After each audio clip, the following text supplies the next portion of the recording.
Guys, welcome my back to my channel. আমরা নিয়ে চলেছি বর্ষাকালে পেয়ারার চাট। চলো বন্ধুরা করা যাক।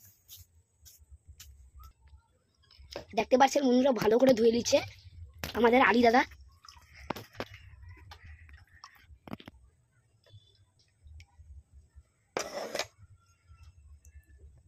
বন্ধুরা আমাদের আলীদা ভালো করে কেটে নিচ্ছে।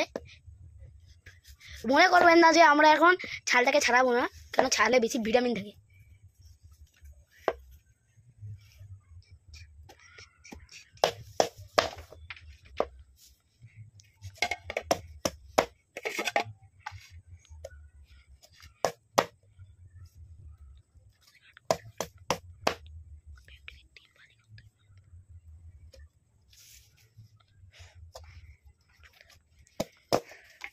বন্ধুরা দেখতে পাচ্ছেন কত ফিনিশিং করে কেটে নিচ্ছে আমাদের আলীদা।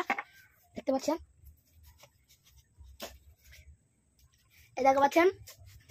দেখতে পাচ্ছেন আমাদের বন্ধুরা সব খাবার জন্য অতিরিক্ত।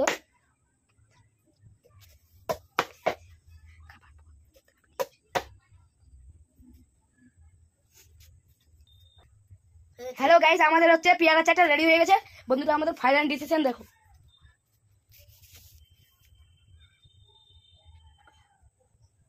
সমুদ্রে চালাইনি আইসা